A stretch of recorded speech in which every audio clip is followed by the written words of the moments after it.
check. 1, 2, 3, 4. 1, 2, 3, 4.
Testing audio. Check. 1, 2, 3, 4, 5, 6, 7, 8, 9, 10. 1, 2, 3, 4, 5, 6, 7, 8, 9, 10.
make sure that.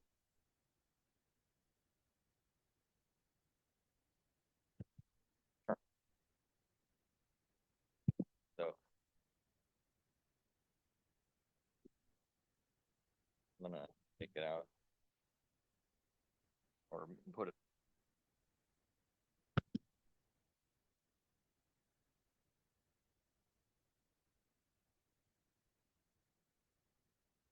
Check 1, 2, 3, 4.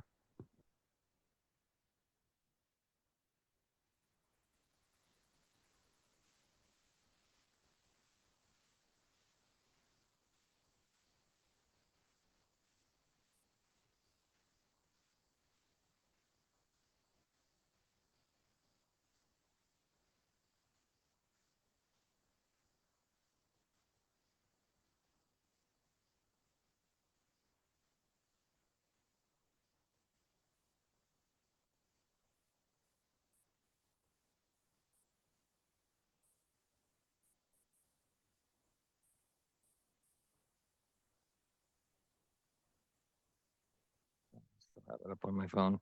I'm talking right now at the podium. I can see back of my bald head.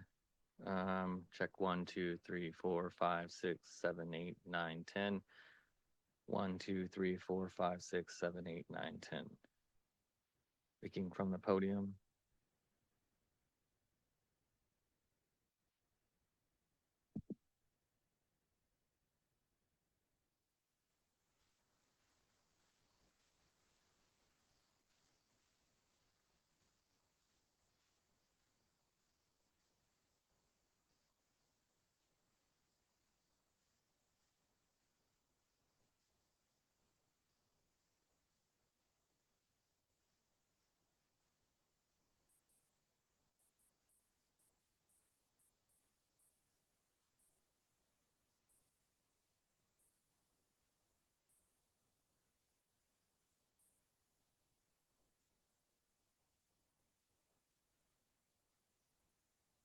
Unless you're right in front of them. Test 1, 2, right in front of the gooseneck. 1, 2, 3, 4.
Test, test.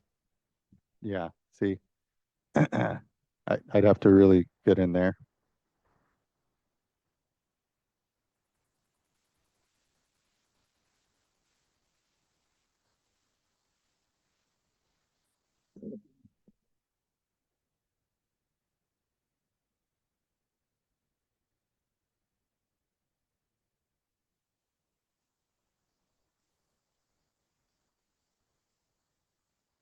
Test, test. Yeah, that's at least better. Okay. I'll still need to be a little closer, but should be fine.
All right, good morning, everyone. Good morning, everyone. My name is Joaquin Escobar, Chair of the State Water Resources Control Board. Today is Wednesday, January 22nd. It is 9:03 a.m. and I'd like to call this meeting to order. I'll begin by introducing my fellow board colleagues. Joining us shortly will be Vice Chair Doreen Diadamo, also joined by Board Member Nicole Morgan, Board Member Sean McGuire, and Board Member Laurel Firestone. We're also joined by our executive staff, our executive director, Eric Oppenheimer, our two chief deputies, Karen Mogus and Jonathan Bishop, our chief counsel, Michael Loffer, our clerk of the board is Courtney Tyler, and assisting her today is Elizabeth Carrillo and Margie Argel. As you can see, this is a hybrid meeting, so we have both in-person and web components. If you're joining us virtually, you should be viewing us either through our traditional webcast on the Cal EPA website or on the YouTube Live website. But if you intend on commenting on any of today's items, you need to be on the Zoom platform. There is a link at the top of the agenda and instructions on how to get onto the platform. But if you're having any challenges, please do just email the clerk of the board at board.clerk@waterboards.ca.gov, and she can help you get onto the platform. Once you are on the platform, your camera will be off, you'll be on mute until it's your turn to speak on the item you've indicated. For everyone in the room, good morning. Good to see you all this morning. We're here in Sacramento in the Sierra Room in the California Environmental Protection Agency building. A few announcements for us as well. Please do observe the exits. If we happen to have an emergency, we'll calmly file out to Cesar Chavez Plaza and await further direction. Also, if you intend on commenting on any of today's items, there is a QR code here at the side of the room for you to be able to sign up. Once you are at the podium, please do introduce yourself, any affiliation, and lastly, please do silence any phones so that we can have an uninterrupted discussion this morning. With that, we can move into our first item of board business, which is consideration of the January 7th board meeting minutes. Look to my fellow board colleagues if there are any adjustments and or Move to adopt discussion. the minutes. Thank you. Do we have a second? Sure, I'll second. Thank you both. Ms. Tyler, can you please call a roll call vote?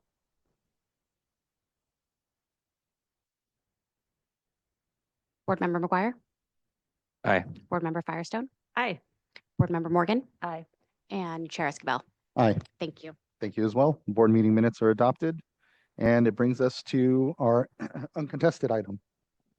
And which was a consideration of proposed resolution delegating authority to the executive director or chief deputy director at the Division of Administrative Services to execute certain contracts. I think it is still uncontested. And if so, then Yeah, and open. you can go ahead and proceed with the uncontested item calendar, but we did miss public forum in there. Oh, apologies. I completely just jumping straight into my agenda and forgot public forum. Let's go ahead and adopt item number 2 if folks have any other discussion around it, and then we'll go to public forum out of order here. I'll make a motion to move item 2. I'll second. Thank you both. Ms. Tyler, can you please call roll call vote? Board Member Morgan, Aye. Board Member Firestone, Aye. Board Member McGuire, Aye. Chair Escobar. Aye. Thank you. Thank you as well. And thank you, Mr. Loffer. We do have a couple public forum commenters, and so I will circle back and hear, first we can hear from Bob Gore, will be followed by Jeff Ellsworth. Oh, and the mic is cold. Sorry about that, Mr. Gore. There's a button at the top of the microphone that should be able to. And it even says push on it. I flunked. I should go sit down. Hi, I'm Bob Gore from the Gualco Group, and real briefly this morning to remind us all, anecdotes are the sprinkles on donuts of life. So this anecdote, towards the end of the Shasta Scott proceeding at the last board meeting, one of the wonderful staff members mentioned that certain data that was being gathered could be expanded, I'm paraphrasing, and would be beneficial and good to know, both by the board and the Department of Fish and Wildlife. It's a concern to the fee payers who, as we approach the very first expanded workshop in March, will be focusing, as the chair said, on doing the work in the most efficient and effective manner possible. And with the fee payers, it includes being laser focused on making sure what we're managing and paying for is directly authorized and in statute. The extras, the good to knows are good to know, but they may or may not be something that we can put in what we're doing at the moment. with that inarticulate reminder, we look forward to the first workshop in March and focusing not on fees, but on doing the work in the most efficient and effective manner possible. Thanks. Thank you. We share that goal, Mr. Gore. Appreciate your comment. Next, I'd like to call up Jeff Ellsworth. Oh, hello. Can you hear me? We can. Thank you. Thank you. Hello, Board and Board Chair Esquivel. My name is Jeff Ellsworth. I'm the former mayor of the town of St. Helena, Napa County, from 2018 to 2022. I'm sure you are tired of seeing me here. I too wish I did not have to take this time, but someone must speak up on this matter, and I thank you for the continuing engagement. I wanted to share with you, and I've sent an email with the 2024 resolution from the League of United Latin American Citizens, LULAC, regarding the systemic mistreatment of Latino workers at Upper Valley Disposal Service, Clover Flat Landfill in Napa County. The League of United Latin American Citizens is the nation's largest and oldest civil rights volunteer-based organization that empowers Hispanic Americans. This is a civil rights and a public safety matter involving water contamination and fires pertinent to all of us, concerning a private company, Upper Valley Disposal Service, Clover Flat Landfill, operating on exclusive no-bid government contracts from the County of Napa and the three small Upper Napa Valley cities of Yountville, St. Helena, and Calistoga. Regrettably, what were described as recent investigations into this company by the California Regional Water Board and CAL FIRE failed to include key witnesses and the sworn testimony, open process, and full range of interviews necessary to confront this issue, including the Regional Water Board overlooking or bypassing their own civil rights, environmental justice policies in this matter. The massive impacts of the recent Southern California fires should be all it takes to clarify that we cannot afford to be cavalier in pursuit of wildfire safety. All it takes is one spark at the wrong time and place. And yet the culture at Upper Valley Disposal Service, Clover Flat Landfill, has intimidated workers and the community not to speak up on the ongoing fires and other dangers at these waste sites. Currently, there's a significant federal level lawsuit against the company from nearly 36 affected Latino employees, nearly half of the UVDS Clover Flat workforce. This lawsuit concerns Latino employees of the company exposed to unregulated radioactive industrial waste, a Latino employee death, discriminatory treatment towards Latino workers that includes servitude concerns, multiple injuries, wage claims, Latino workers treated as expendable, and a general history of unsafe working conditions for Latino workers with systemic exposure to fires, toxic smoke and fumes, and untreated garbage wastewater, leachate. Additionally, I'm resubmitting the growing list of environmental organizations asking for Clover Flat Landfill to be decommissioned based on the long history of dangerous fires, large-scale contamination incidents, and unsafe conditions at these Napa County waste sites. Please consider the responsibility we all share in bringing accountability to this matter.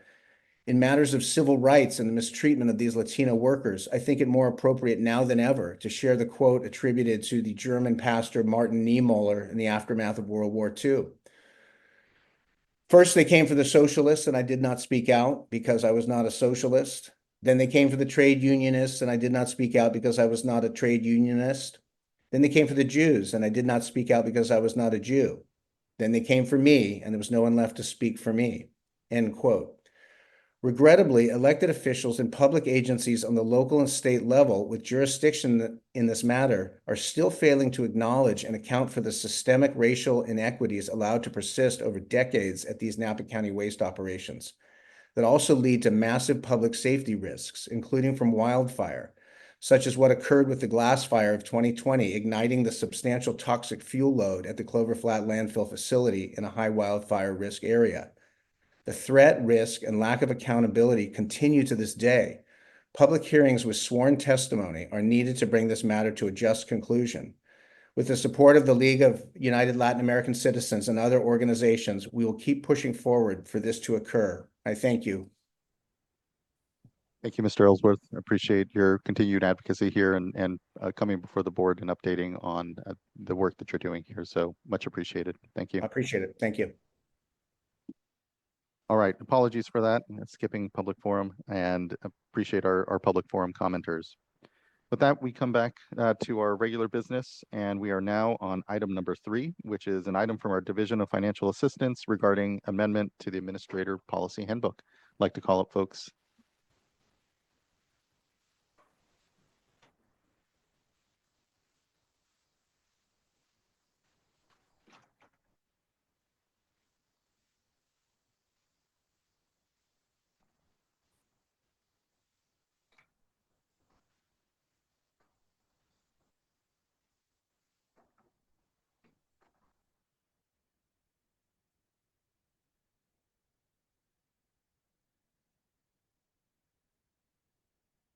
Morning, good morning. Good to see you all.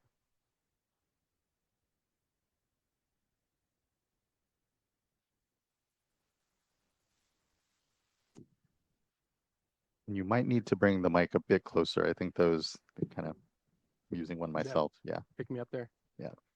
Great. Well, good morning, Chair Esquivel and members of the board. My name is James Garrett, Senior Water Resource Control Engineer over the Small Community Technical Assistance and Administrators Unit at the Division of Financial Assistance. With me this morning are Kristen Abhold, the Assistant Deputy Director over the Office of Sustainable Water Solutions at the Division of Financial Assistance, and also Annalisa Kihara, who is the Assistant Deputy Director over the Groundwater Quality Branch with the Division of Water Quality. We also have Ellen Brooks with the Office of Chief Counsel. Next slide, please.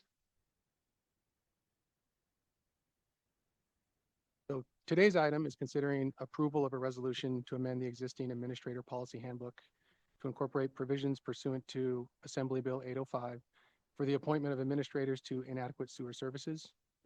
The Administrator Policy Handbook was originally adopted by the State Water Resource Control Board in September of 2019, and the most recent revision to the handbook was adopted in September of 2023. The purpose of the Administrative Policy Handbook is to provide standards, terms, and procedures that apply to the selection and duties of appointed administrators for designated drinking water systems. Under the current version of the policy, the State Water Board has authority to appoint an administrator over one or more designated drinking water systems.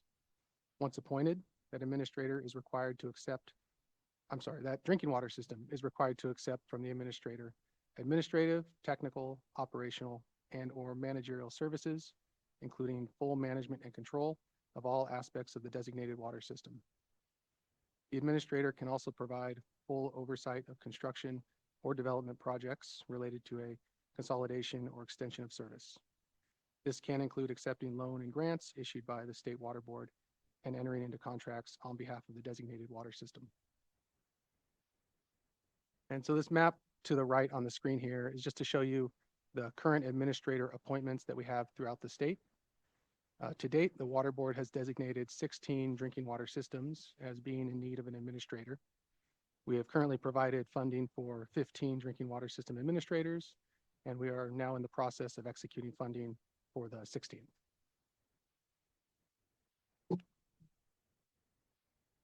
Slide, please.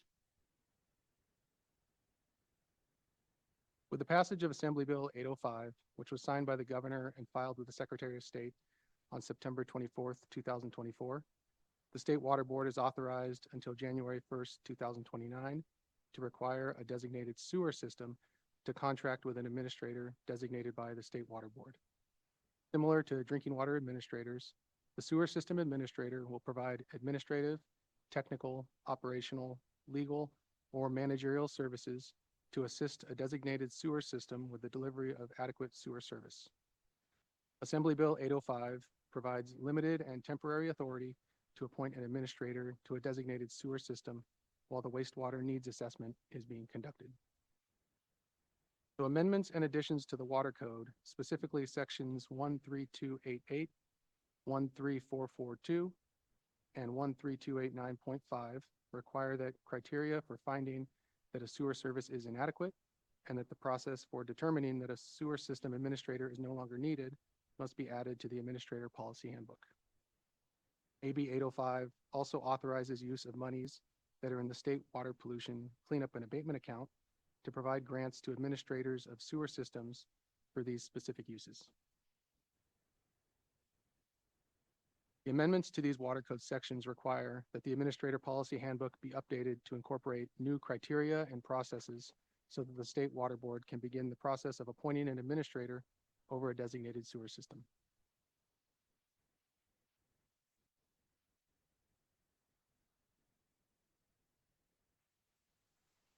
So with the Policy Handbook amendment, we've made changes throughout that will allow the sewer system administrator designation process to follow the existing process that has been used successfully to appoint administrators over drinking water systems. This includes changes that specify which sections apply to only drinking water, such as selection of an administrator in emergency situations, as well as sections that only apply to sewer systems, such as the criteria for finding that a sewer service is inadequate. We added section 4, which is an acknowledgement that staff considered resolution 2022-0019 and amending this policy handbook. Through this resolution, the board acknowledged that improved sanitation access helps to achieve the human right to water goals. We also added criteria in section 14, which lay out 3 criteria that should be met in order to deem a sewer service as inadequate. First is mandatory, that the system serves a disadvantaged community. Second is also mandatory, that the system has demonstrated a history of failures to meet regulatory standards for wastewater collection, treatment, and disposal. The third is an optional criteria, that the system exhibits deficiencies that are either documented evidence that the system's infrastructure is failing or likely to fail, insufficient capacity of the sewer or treatment system, or that deficiencies in technical, managerial, or financial capacity will likely result in violations or non-compliance with regulatory requirements.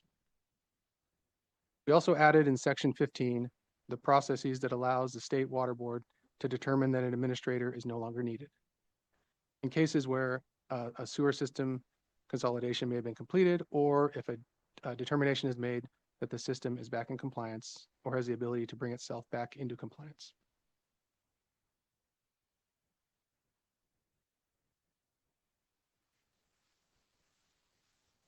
And so with that, that brings us to the staff's proposed actions today. We propose that the board adopt the updated administrator policy handbook and order that it be posted on the State Water Board's website.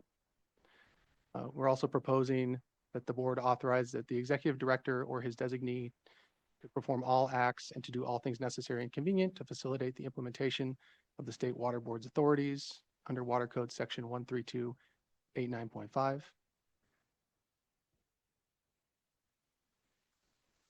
Staff is also proposing that the board direct the executive director or his designee to present to the State Water Board at a regularly scheduled meeting after the first use of the authorities to appoint an administrator to a designated sewer system, a summary of lessons learned and any potential changes to the administrator policy handbook prior to using the authorities to appoint an administrator to a second failing sewer system. And finally, we propose that the board direct staff to engage with stakeholders and provide notice and opportunity for public comment at least 30 days before bringing to the State Water Board for consideration any potential changes to the administrative policy. And with that, that concludes our presentation this morning. We're available for any questions. Thank you. Really appreciate the quick incorporation. I know of this recently passed legislation to be able to help here have some equity on the wastewater side that we have, obviously on the drinking water side. So I appreciate that, and also appreciate the change sheet working with folks. I know there were some concerns around, again, some of the maybe some of the process here, but importantly, everyone will be coming back before the authorities are used, and we'll have a good opportunity to have a check-in point. But it's, I think, here certainly a balance of quickly incorporating the new legislative authorities so that we can start to use them, while also being certainly open to continue to do better on what is a really critical part of our work here. Looking to fellow board colleagues if they have any questions. We have a couple of commenters that we can go to otherwise, though. Okay, and let's go first to Jared Voskuil, be followed by Marciela Mares Alatorre.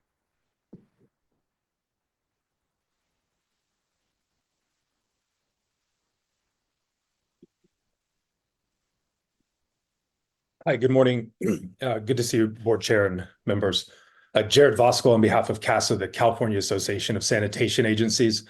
CASA represents over 130 agencies that engage in the collection, treatment, recycling, and resource recovery of wastewater.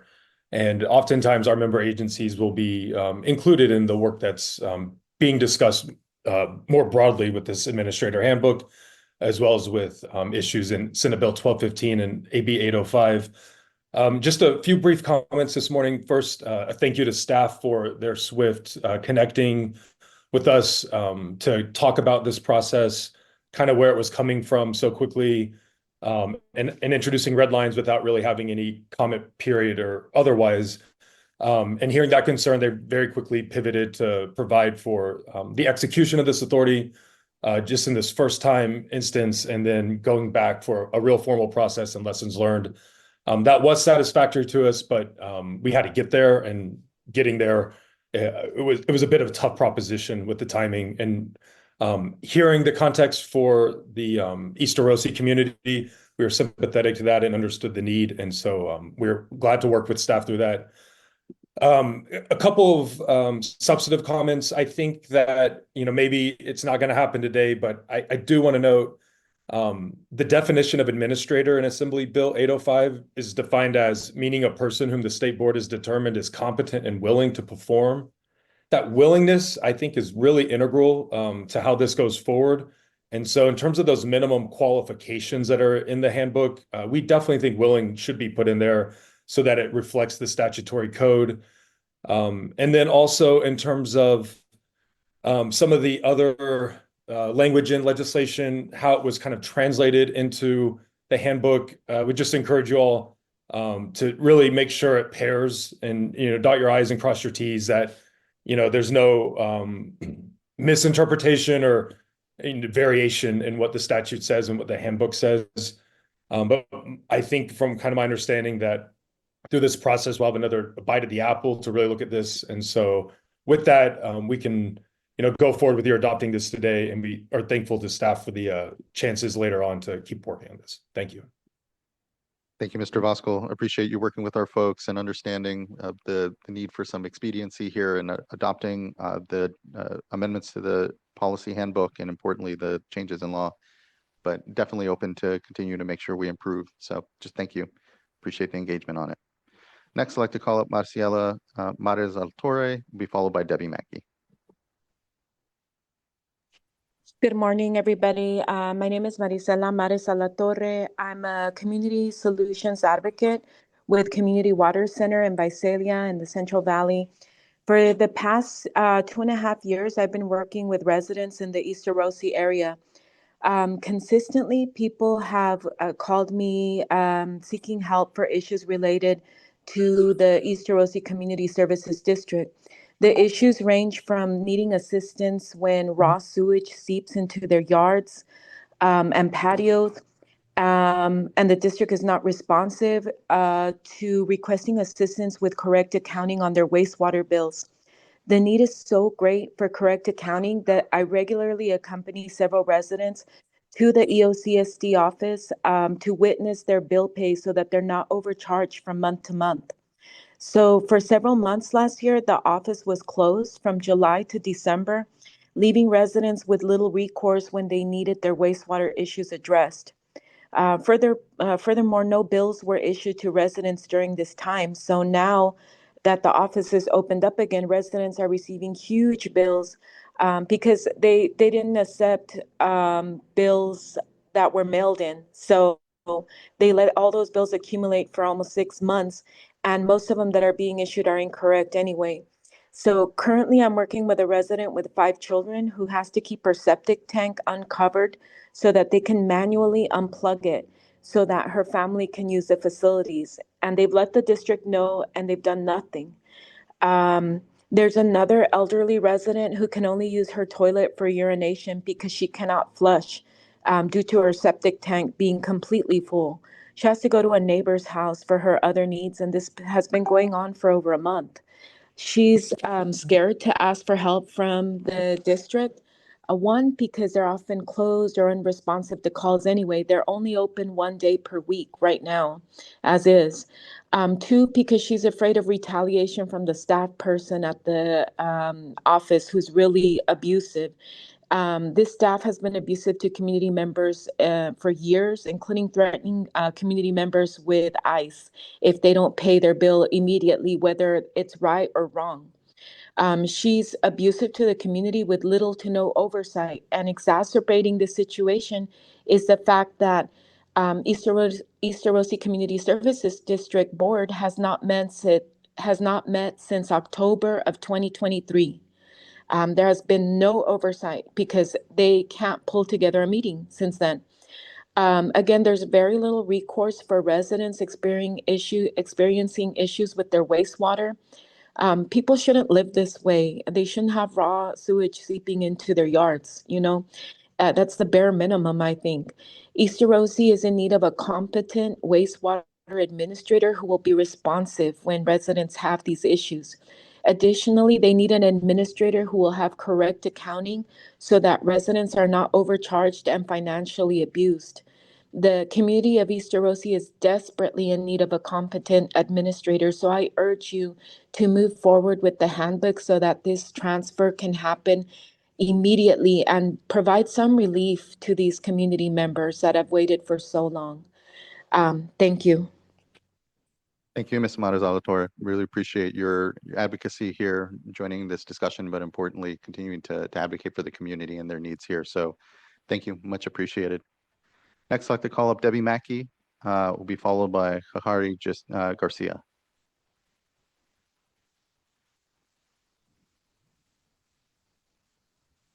Okay, let me see if I can do my. Here we go. Thank you. Good morning, board chair and board members. Debbie Mackey with the Central Valley Clean Water Association. And I just want to thank you for the opportunity to talk this morning. First, I want to also thank board staff too for reaching out last week as we, in order to help answer some of the questions that we had. And we talked actually even yesterday concerning some of the questions. I want to support the comments that were made by Casa and Jared Voskuhl, as we are very much aligned with those. I think the biggest, as part of working with the wastewater needs assessment and hearing some of the concerns and looking at this in comparison to some other areas, there's a lot of, one of the things that gives us comfort is we know that this is coming back before the board. And when I say this, it's if a system is going into need, if this is going to be implemented, that action is going to be coming up with the board. So we're going to be looking at that. But I think with the wastewater needs assessment, and I know I'm going more towards that, is we do have great needs, and we want to make sure that, like Jared said, that we have willing systems, that we have systems that are acting in the best interest of their customers, and that we are using funds wisely. And so with that, we don't oppose the moving forward, but we really strongly want to continue to be involved and understand what's going on as we look towards, especially in the Central Valley, as we look towards different things like consolidations, like trying to address different water quality problems, and then those differences as we look to, and this is where with, especially with the community of East Arosi, there's some questions is when you have a septic and you have a sewer system, how that those two interface, especially in light of these, this new legislative directive. So anyways, I know that if I still sound a lot confused by this, it's still trying to wrap our hands around it, but thank you for the opportunity to talk. I appreciate the engagement, and to your point, my mind certainly does go to the wastewater needs assessment as well. This will be a tool that we'll need to be using, not unlike on the drinking water side, but as you know, we're further behind on the wastewater side, so we don't have as many cases right up front. So we do have time here, and appreciate the engagement to be able to refine it, make sure we're using the tool right, and that it's benefiting, as you said, our wastewater needs assessment work, and really helping to connect communities to sanitation in a way that we've really been needing to have a focused effort on. So just thank you. Appreciate the advocacy and engagement, Ms. Mackey. Thank you. Next, I'd like to call up Jahari Garcia, or apologies if I'm not pronouncing your first name right. Good morning, Chairman and board members. My name is Jahari Garcia, and I'm here on behalf of the Community Water Center. Firstly, I'd like to thank the State Water Board for the opportunity to comment on the Administrator's Handbook. The Community Water Center submitted a comment letter yesterday in response to the updates to the handbook, and I'm here to voice some of our response. I appreciate that the State Water Board staff have been able to adhere to a quick timeline in updating the Administrator's Handbook. While in the process of appointing an administrator, it will be inherently important to continue to have an abundance of community engagement throughout the process. The Administrator's Handbook outlines the importance of the human right to water. The new administrator's handbook process will surely positively impact communities like East Arosi, who have been living despite the human right to clean and safe water. East Arosi has been dealing with sewer backflow, which has undeniably exacerbated the quality and safety of their livelihoods. The handbook allows for robust outreach and engagement to communities who have lost trust in their government's ability to perform their vital functions, which is increasingly important as immigration and customs enforcement raids exacerbate the lack of trust for government. Community members will bring a perspective of their lived experience to the selection process as the administrator's efforts. Furthermore, the appointment process of the administrator should rely on the principles of democracy where the community's voice is valued. I appreciate the opportunity to comment and contribute to the discussion surrounding the administrator's handbook and will be available to answer any questions. Thank you so much for those comments and engagement, Ms. Garcia. Really appreciate the advocacy and contributions to this work. Thank you. Thank you. All right, that brings us to the end of our commenters on this item. I really appreciate everyone's input here. Again, I know it was a quick incorporation of recently passed legislation, and just appreciate folks' openness to letting us move quickly here, knowing that we will have an opportunity to circle back and make sure we're incorporating more thorough input, especially as we go to use the authority for the first time here. So just much appreciated to everybody. Looking to fellow board colleagues, though, for question and comment. Board Member Firestone. Sure, I'll echo, all of those comments, and thank you to staff and to folks in the community and also in the different organizations that work to get the legislation passed, and then work to develop the quick turnaround on this process. Wastewater, we don't have our own funding source like we do with SAFER. We don't have a needs assessment yet. So, we're not at the same place with wastewater yet as I think all know that we need to be and want to be. But the community of East Arosi has been, I know personally, has been dealing with unsafe sanitation issues and just a breakdown in their wastewater system now probably for decades. And I think it's a really good example of the type of community that goes really falls through the cracks within our systems because it wasn't even enrolled in a regulatory program at all. And so, appreciate the Region 5, our regional board and enforcement staff that have worked to investigate to make the findings and necessary follow-up to identify the problems and violations. But I just think as we continue to work with folks that commented today, as well as just stakeholders across the state, there's just a real challenge in trying to make sure that we're able to identify and work with these communities that really have fallen through the cracks and are bearing the worst brunt of a lot of these challenges. So I'm really excited about the wastewater needs assessment. And I hope that we ultimately get to a place where we have a funding source that can match SAFER. And I also just appreciate the need to move really quickly with East Arosi in particular. Look forward to the continued dialogue around how we evolve this. Thanks. Thank you, board member, and appreciate your personal involvement and advocacy here has made a difference and really appreciate that. Board member McGuire. Yeah, I just want to thank staff for so quickly working on this and pulling the edits to the administrator handbook together in response to the legislation. I mean, it's clear that the legislature and the governor acted for strong reason, recognizing that we need this tool. There's a place for it. I heard compelling stories about East Arosi. I imagine there are probably other systems in the state that are slipping through the cracks. And I'm really anticipating the wastewater needs assessment and it filling in some of those gaps in our understanding for where those sanitary sewer needs are. At the same time, this tool, as we're using it very judiciously in the drinking water side, is a very powerful tool. It's the state stepping in and taking over temporarily, albeit a system, and with the best intentions, and for good reason, and in all the cases that I've heard about. But nonetheless, it is a big step.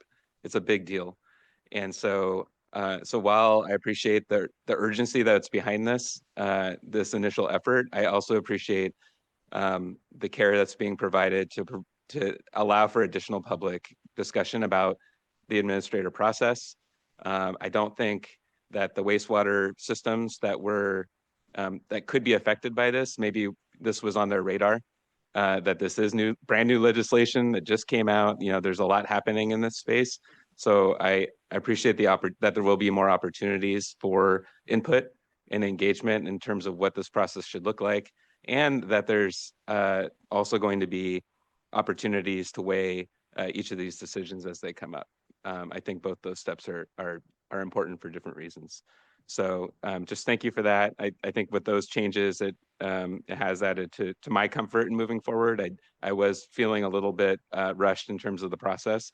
So I think these added steps really will help solidify this and have a really meaningful handbook going forward. So thank you very much for that. Yep, thank you. Appreciate those points, board member. What I'm reminded is that we're the only state in the nation that has mandatory consolidation authorities and the ability to appoint administrators the way we do. And it is important that we make sure we use those importantly for the benefit of communities, but in a way that builds trust in our authorities around it. So I appreciate those points. Board member Morgan. And thank you. Also, just want to thank staff for pulling this together quickly. When I first learned of SWRCB almost 10 years ago now, they were looking for a tool like this. They wanted someone to come and to help them. They've been asking for help for a long time. And so, in this case, I understand from some of our stakeholders, the want for, more process to really make sure that we're using the tool, wisely and as is wanted. And, I understand that. And in some cases, that is what is going to be needed. For SWRCB, it's almost the opposite of where they really wanted someone to come and to help them. They needed help and they've been asking for help for a long time. So for them and for some others out there, there's other communities that want help, that want someone to come and help them. And they want to make sure that there is a streamlined process to make sure that they get that help as soon as possible. So, I really want to make sure that we find a balance, that we are listening to those communities that are crying for help, that have been for a long time, whether it's on the drinking water or on the wastewater side. There are more wastewater communities out there that want help, that need help, that really want, whether it is a full administrator or it is a part-time where they needed some limited help. And so, again, just thank you for, really getting this through for SWRCB. They've wanted this help for a long time. They've needed this help for a long time. And so thank you also for those other communities that really want this help and that need this help, that are out there that, have been also raising their hands as saying, we need help, please.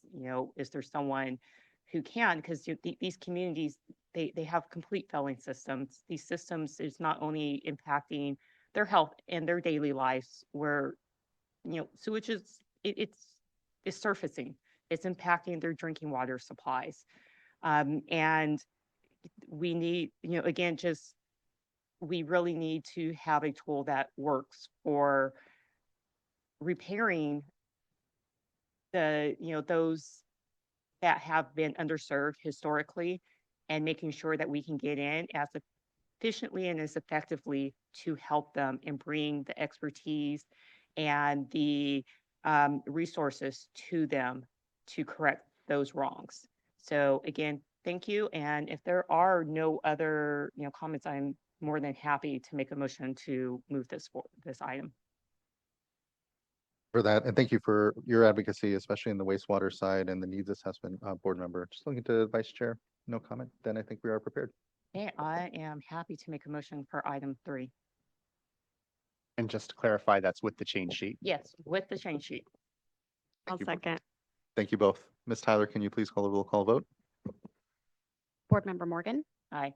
Board Member Firestone, Aye. Board Member McGuire, Aye. Vice Chair Diadamo, Aye. and Chair Esquivel. Aye. Thank you. Thank you as well. The vote is unanimous and the item is adopted. Again, really appreciate the work from everyone. Looking forward to updates on the work. So thank you. All right, that now brings us to item number 4. And now we'll consider adoption of a proposed resolution adopting the water quality control policy to standardize cost reporting in municipal stormwater permits. A few announcements here to go over. This item is being held in accordance with the December 3rd, 2024 public notice. The draft policy was released on August 17th, 2023 for a 45-day public comment period. A 6-month beta test of the proposed cost reporting framework was conducted with 11 volunteers, 11 volunteer municipal stormwater permittees. A revised policy in response to comments was released on May 9th, 2024 for a 60-day second round public comment period. And a public hearing was held on June 4th, 2024. Today, staff will summarize the comments received and proposed revisions in response to comments on the policy. This meeting is being recorded. As you can see, there will not be sworn testimony. We will have a staff presentation followed by public comments and board adoption consideration. I will call speakers in the order I have received the virtual comment cards. I will try to allow public comments and representatives of organizations to speak first. When you provide your comments, please state your name slowly and identify the organization that you represent, if any.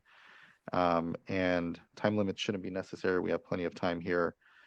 Notification was provided explaining the board clerk's virtual speaker card submittal process, so folks should have been able to join.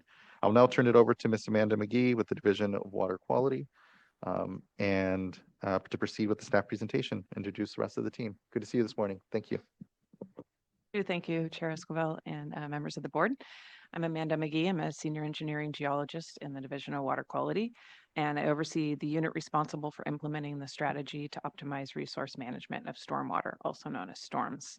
I'm happy to be here today to present our proposed policy to standardize cost reporting in municipal stormwater permits. And with me here today is Ms. Annalisa Kihara, also with the Division of Water Quality, and Ms. Catherine Hagan from the Office of Chief Counsel.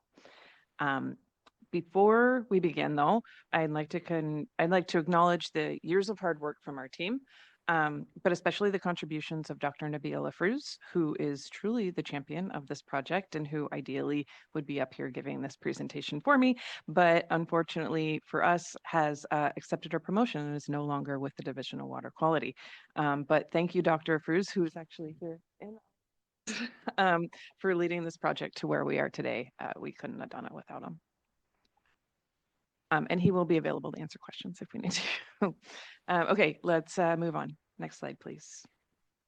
All right, so diving in my presentation today, I'm going to primarily focus on our responses to the second round of public comments regarding the draft policy language and any changes proposed to address those comments. Before that, though, I will start with reiterating the policy objectives and the timeline for this project, highlighting the major milestones. I'll wrap up with the implementation plan, which is outlined in the proposed final draft policy language and the proposed adopting resolution. Next slide, please. To start off, I'd like to note that the documents proposed for adoption today are the policy and the policy resolution. Next slide, please. So a little bit of background. The idea of this policy was prompted by the California State Auditor in 2018. That audit report recommended to adopt regulations regarding adequate and consistent stormwater management cost information. The goal of this policy is listed up here to identify true costs associated with each permit element, to estimate implementation costs for new permit requirements, and to promote transparency through statewide uniform cost reporting. Next slide, please. So specifically, the policy accomplishes 3 things. It establishes statewide cost reporting requirements for Phase 1 permittees and establishes a streamlined version of these requirements for traditional Phase 2 MS4 permittees. It requires reporting these costs in a cost data portal to allow for standard machine-readable data, and it also instructs the water boards to incorporate these requirements into any future or reissued municipal MS4 permits. Next slide, please. So this slide highlights the approach that we followed to get to where we are today. So as I mentioned earlier, the development of the policy was initially prompted in 2018 by the state auditor and then was identified as a board priority in 2021. Around this time, Storm staff started a thorough review of MS4 permits and annual reports and also performed case studies with some initial cost categories. In 2022, staff held a public workshop to gather feedback from permittees and had one-on-one discussions with staff from each regional water board regarding potential uses of cost data. All of these discussions informed the draft policy that was initially released for public comments in August 2023, which coincided with a 6-month beta test of the proposed cost categories and data portal. Based on feedback from that beta test and the comments received during the initial public comment period, we released a revised draft for a second round of public comments in May 2024. In December 2024, we released another response to comments document along with a second draft policy and staff report, which leads us to where we are now, considering the policy for adoption. Next slide, please. So during this second public comment period, we received 15 comment letters from individual permittees, 1 letter from the California Stormwater Quality Association, and 1 from California Coastkeepers. While the majority of the comments received focus on the draft policy, some commenters also shared their thoughts on the cost reporting guidance and adopting resolution. In the next few slides, I'll go over a few major comments, our responses, and discuss changes made to the proposed policy. Next slide, please. Before we dive into that, though, I do want to note that several comments submitted by interested parties reiterated requests made during the first round of public comments. These concerns have been previously addressed with explanations provided on how accommodating such requests was not in line with the intended policy objectives. Such comments included requests to completely exclude all Phase 1 permittees from requirements, to allow simplified reporting formats for small Phase 1 permittees, require only category-specific reporting, remove requirements to report BMP, to report structural best management practice design details and street sweeping program specifics. But like I said, these comments have already been addressed in prior board meetings, and we will not be discussing responses to these comments today unless you all have specific questions, which we can go into later. More information can also be found in the response to comments documents. Next slide, please. So now we'll go into the major comments received during the most recent comment period. The proposed policy includes a cost reporting framework with categories and subcategories. Based on the first round of feedback, we removed some subcategories, but there were still concerns about the burden of tracking cost under the remaining subcategories, as well as requests for better explanations for the remaining ones. Some permittees suggested edits to make the subcategories easier to understand. We accepted most of these suggestions and updated the list of subcategories, which you can see in this table here. And just to clarify, categories that are not shown on this slide, categories 2, 5, 6, and 7 do not have any subcategories and aren't depicted on this table. Next slide, please. One of the subcategories in the proposed cost reporting framework is intended for costs associated with structural best management practices, or BMPs. Based on comments received, the policy was clarified to explicitly state that this cost reporting requirement is only for public permittee-owned projects. Additionally, there were comments regarding requirements about reporting BMP design parameters. So to help interpret BMP costs, some design details are still required, but based on the comments received, the proposed draft policy no longer asks for BMP surface area or volumetric loading rate. Next slide, please. Another subcategory in the proposed framework is intended for costs associated with street sweeping. Based on the comments received, we clarified that routine street sweeping costs should be reported if performed to meet a specific requirement in the permit or in a permit-required stormwater program plan. Requirements to report types of sweepers were removed, and we proposed to replace requirements to report swept areas with curb miles. Additionally, because some permittees track debris removed by weight basis and some by volume basis, the proposed final draft of the policy allows reporting debris by either. Next slide, please. Some permittees expressed concerns about the requirements to report the exact amount of funding from each source used for permit implementation. We still believe that describing funding sources will ultimately benefit permittees by helping to identify new funding opportunities. To alleviate concerns associated with unknowns surrounding exact funding amounts, the proposed final draft language allows permittees to report the relative contributions from each funding source instead of those exact amounts. Next slide, please.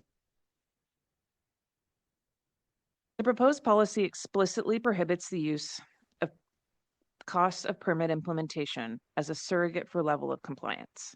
Based on comments received, we have also clarified that in the proposed policy, the financial resources necessary to comply with the permit shall not be used to justify non-compliance.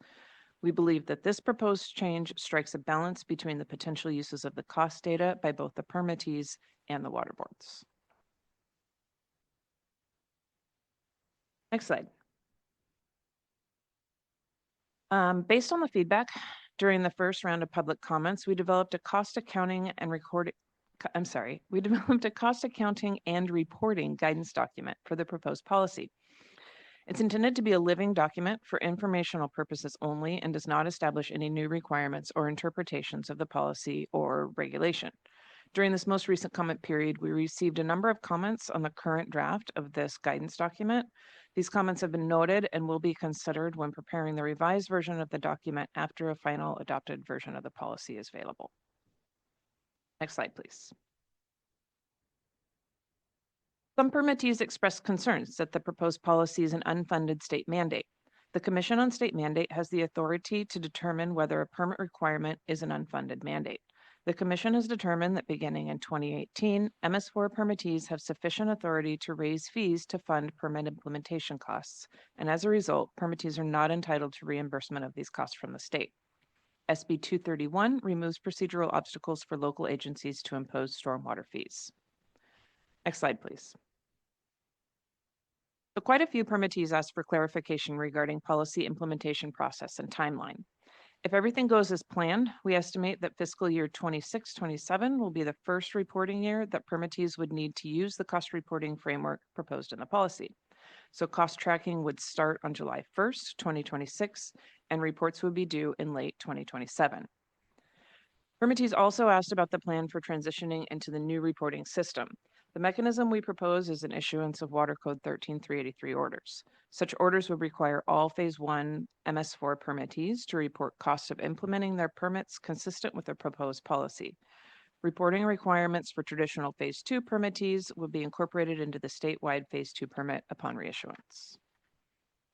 Next slide, please. So now how are these orders going to work and how are we addressing concerns about duplicative reporting?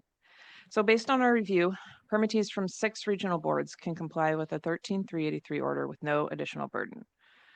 3 regions, you guys are going to have to bear with me here. 3 regions, the Lahontan, Colorado River Basin, and the Santa Ana regions don't currently prescribe any specific reporting format. So for these regions, the proposed format in the policy will be the only one that they need to follow.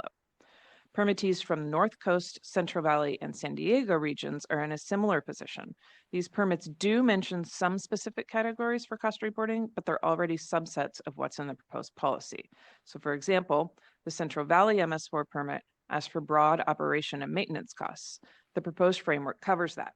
So permittees can use the new framework and meet requirements of both the policy and their respective permits.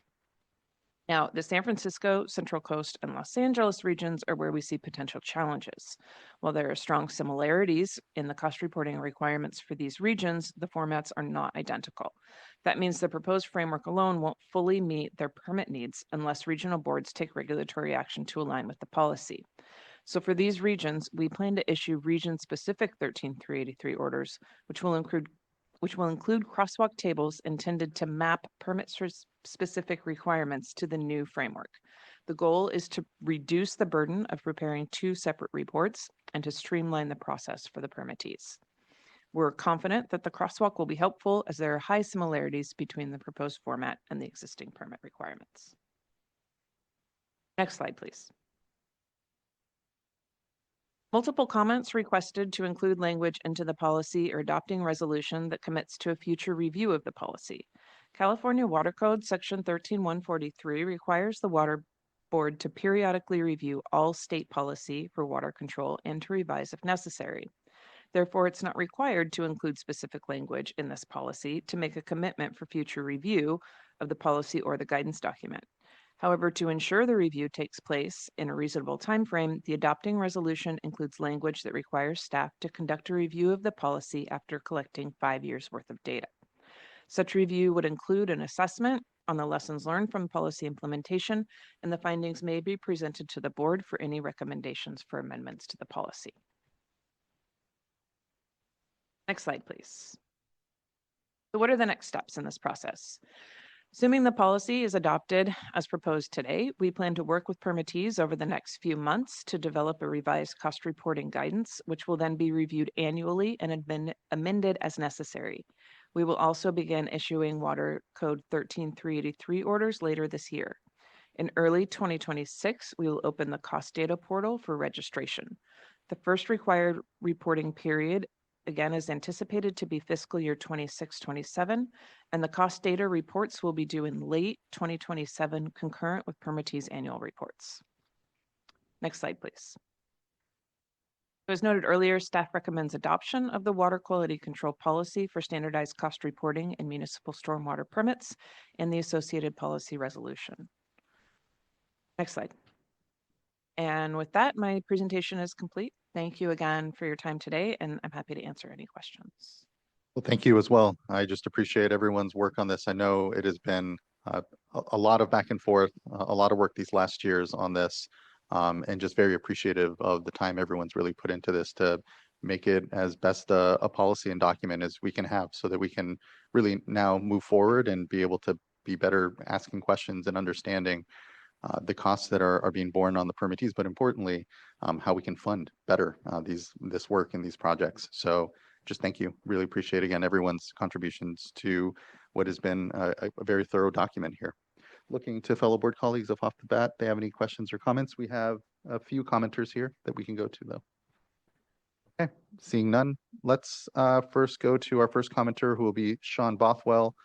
We'll then go to Jenny Newman. I know she marked here, speak if necessary. So if you have a comment, then great, Ms. Newman. And then our last commenter will be Karen Cowan. Morning, good to see you. Good morning, Chair Esquivel, board members. Sean Bothwell, I'm the Executive Director for California Coastkeeper Alliance.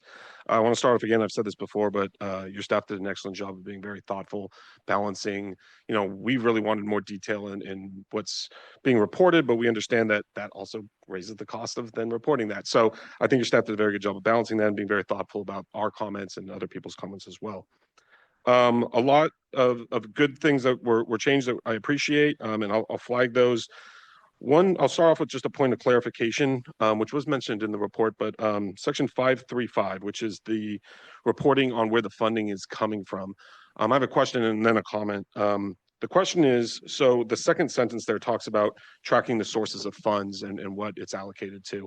That used to be its own kind of provision, and it's kind of now smashed into that, that first sentence about cost recovery programs. I just want to make sure that those are two separate requirements and that we're not talking about tracking the money that's coming from the cost recovery program. Like, we want to know the overall stormwater, where the funding is coming from for that program. So I just want to make sure that clarification that we're not completely getting rid of that other section. My other point, and this was brought up in the presentation, was the idea of a relative contribution in percentage. And I get the benefit of that. I think that's understandable. But I will say that I think there's a benefit from knowing the number. When I do a budget and get my budget approved by the board, my board wants to know what we're spending and where the funding is coming from to spend that money. And if we're only giving specific numbers as to what it costs, I want to see that the budget is balanced, that they are bringing in funding, because if those numbers are way off, how are they paying for that if those are truly the costs? And again, that gets mostly back to just accuracy, making sure that what they are reporting as costs is true, and it should be reflected in what they're bringing in for the funding. Those two should balance each other out. So I think that number is important. One thing that I appreciate staff fixing is 4.4, which I flagged last time, probably one of the most important parts for us. That one I kind of see as a savings clause, if you will. There was two provisions in there. One to make the permittees comfortable with this policy, and one to make us comfortable with the policy. And for the most part, the language we wanted added back is there, not used. The cost won't be used to justify non-compliance. I will say that What's still missing is that the water boards won't use that data to make permits less stringent. Just flagging that. I understand where staff is coming from on that though, and appreciate the fix overall. And then, sorry. On, this is just a thank you, but on 536, no, I'm sorry, 6.1, really appreciate that optional costs are distinct from required costs. I didn't want to see those, muddled together. And then my last thing on 536 talks about, it's going to take best professional judgment to estimate some of the stuff. Some of the stuff isn't going to be perfect. And I get that, right? Like, we're not going to be able to get this perfect. But my concern is, I'll read the sentences, many of the costs reported may be estimates based on best professional judgment. And then it doesn't allow that to be open for public request. In our letter, we simply asked that we're not asking for it to be reported right away or put up on a website or anything, but if we feel like something is not right, if it seems, like it's inaccurate, we would like the ability to be able to request those documents, just like the regional and state board, to see whether it makes sense or not. So that was the last request we had in our comments.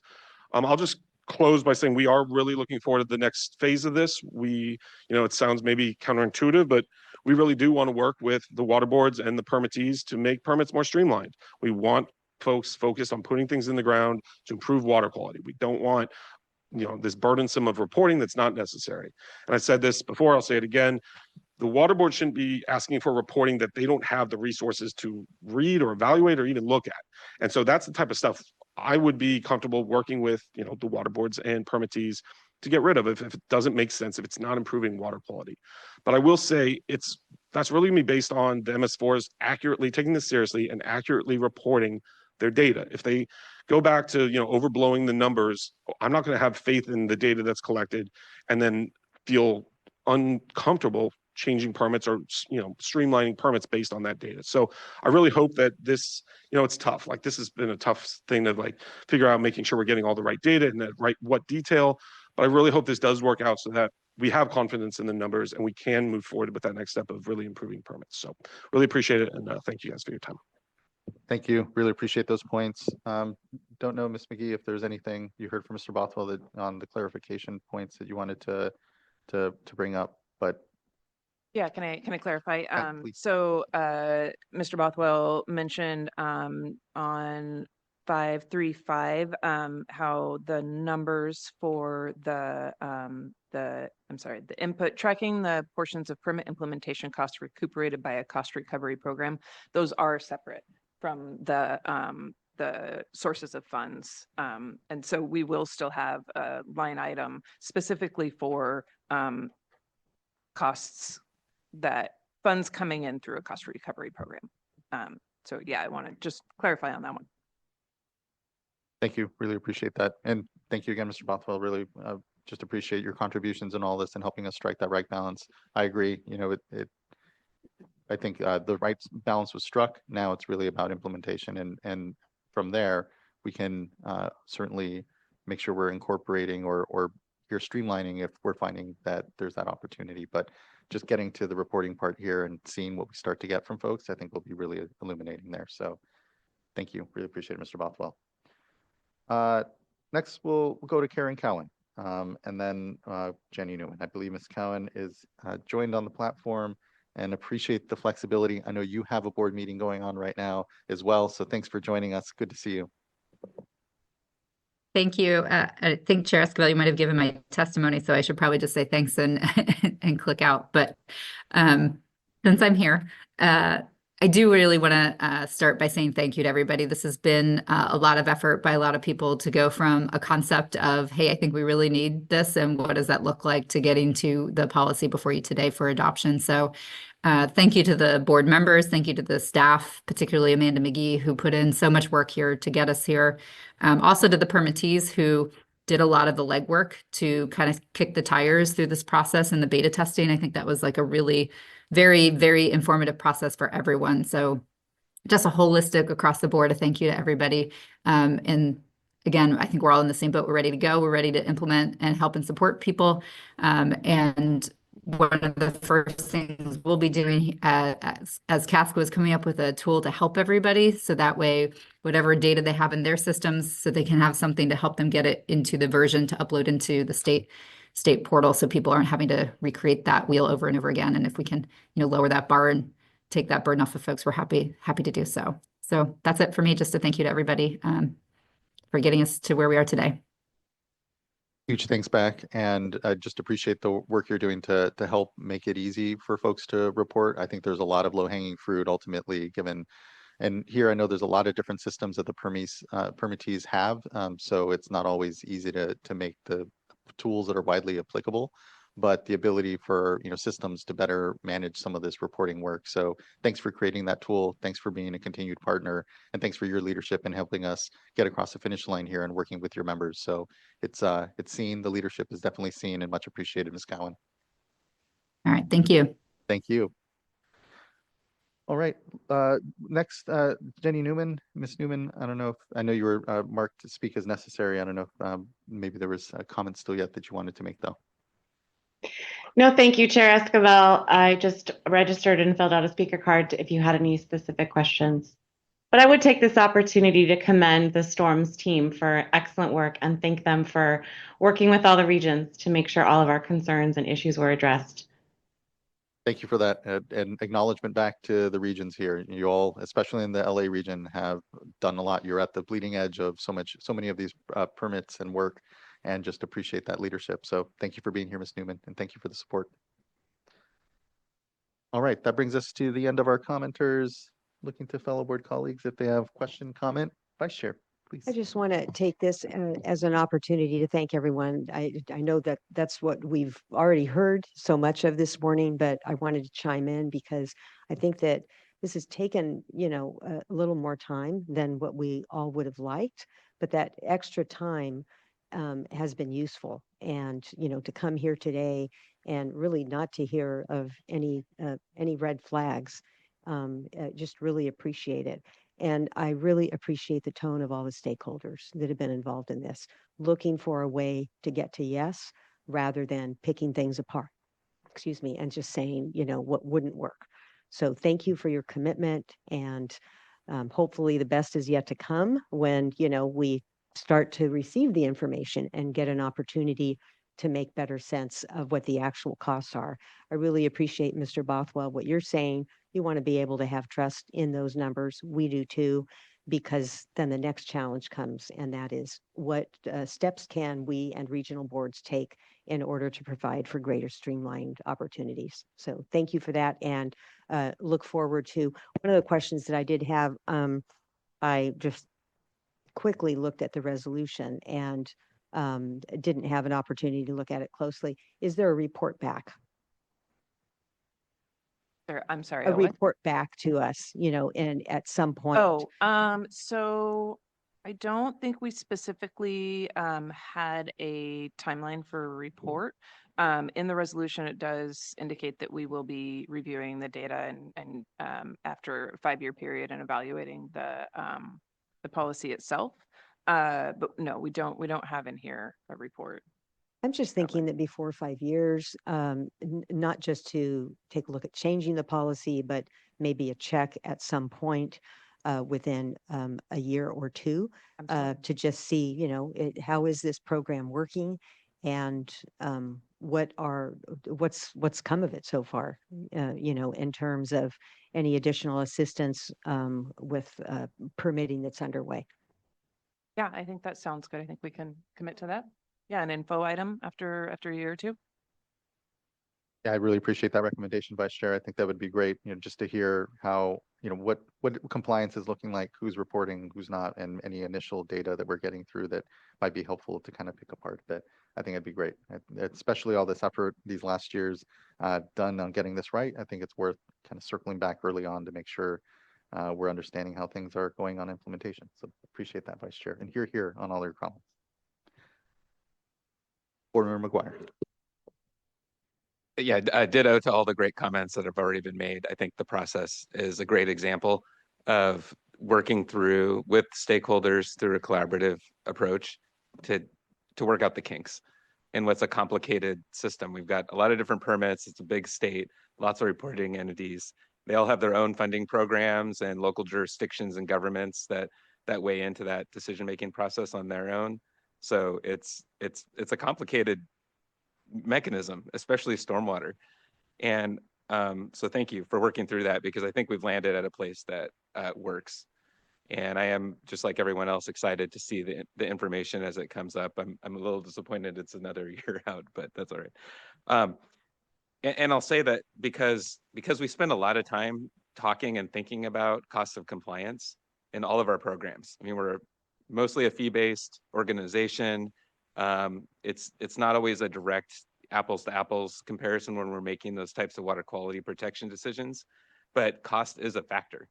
And achievability for these programs is a factor, and stormwater is just a case study in that, and how difficult and challenging it can be to address some of these issues. But a lot of it has been unclear. You know, where are those limits? What is reasonable? And so I think this information, having it reported more consistently statewide, is going to be very informative.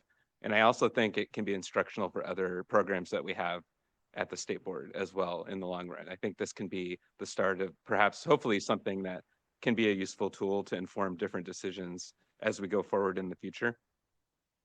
So, you know, thank you for these initial steps. I think it'll take some time for that to be clear, but that's what my hope is here. So I think that's all I had to share. So thank you, appreciate it. Thank you for that, board member. And if there's any further discussion at the dais, and if not, I think we may be prepared for a motion. I'd be happy to make a motion to adopt the resolution under item 4. Second. Thank you both. Ms. Tyler, can you please call roll call vote? Board Member McGuire, Aye. Vice Chair Diadamo, Aye. Board Member Morgan, Aye. Board Member Firestone, Aye. and Chair Esquivel. Aye. Thank you. Thank you as well. The vote is unanimous, and the resolution and policy is adopted. Huge congrats to everyone in this great work. As always, when we have these adoption moments, now the real work begins, but we have our best foot forward for sure on it. Just really appreciate the great work. So thank you. All right, that wraps up item number 4 and actually brings us to our last item today on the agenda, which is board member reports. Looking to my fellow board colleagues if they have anything they'd like to report, as I try to quickly pull up my calendar myself.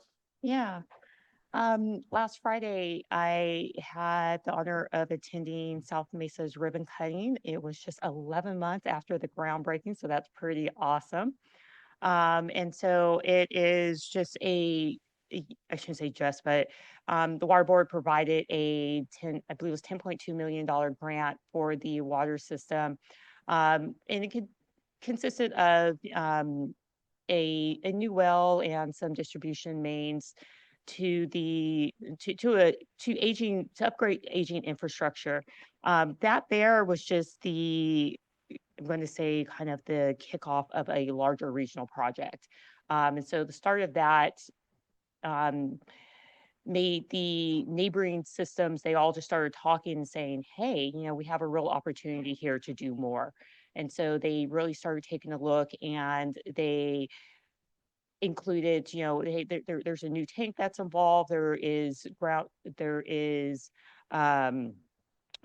also going to be doing some groundwater storage and some recharge, and just there are, I think it was a total of like 5 different agencies that came together and to really do some regional work and to really just do some recharge in the area, one of the largest groundwater basins in that area.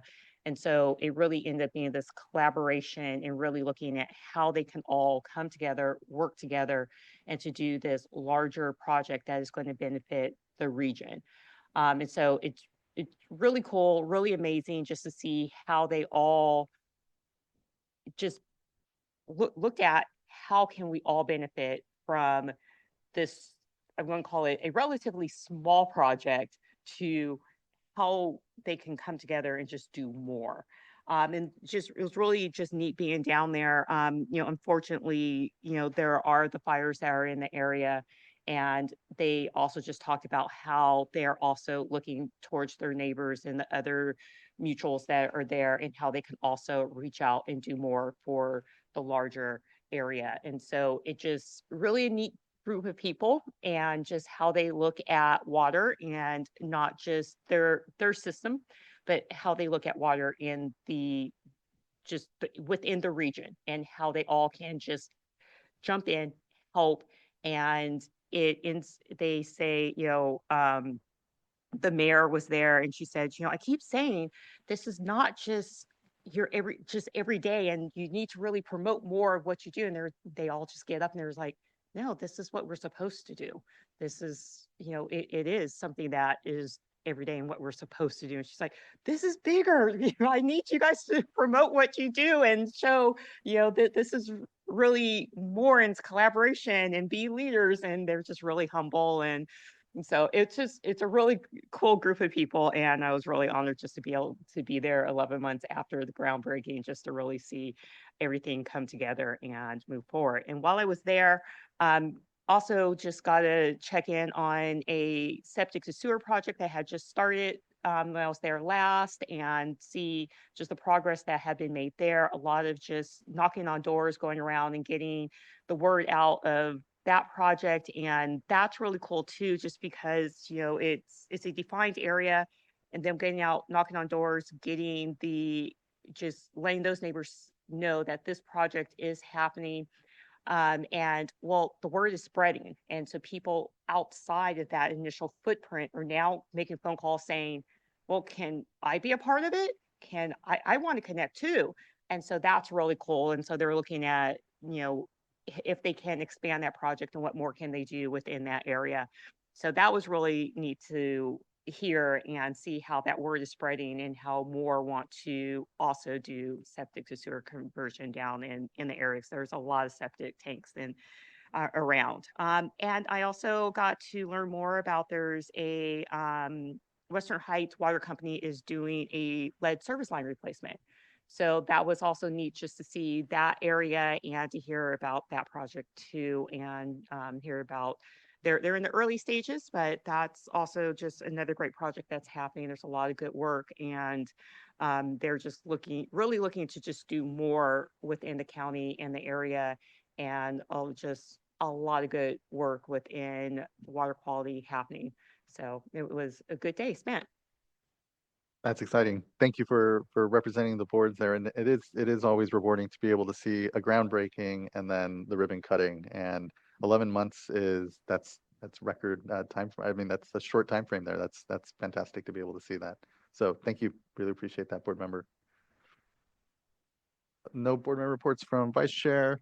None from me either as well. I didn't have any public appearances, but we just want to take a moment to just commend all the effort that's gone on to respond to the firestorm in Los Angeles. Our folks in the emergency management program, the Division of Drinking Water, Division of Water Quality, the Regional Water Quality Control Board have all been doing incredible work to help respond collectively as a state here to just an incredibly catastrophic situation. So just wanted to take a moment to just thank and acknowledge all of that great work that's going on. All right, that brings us to the end of board member reports. Does not bring us to the end of our meeting. We will actually go to closed session on sites, not on the other items. We will be in 2510 as well. And Mr. Loffer, anything else on? Yes, there is a late ad. We are going to go ahead and meet on both the AHO items, both sites and DCP. Okay, apologies. Then we will meet on both of those items in closed session. Let's give ourselves 30-ish minutes here if we want to meet back at 11 in room 2510, if that works for everyone. And then otherwise we will we'll close out officially at that point. Our next board meeting will be on February 4th. And so until then, thank you, everyone. Be safe, be well. Glad we had a great board meeting this morning, and we'll talk to you soon. Thank you.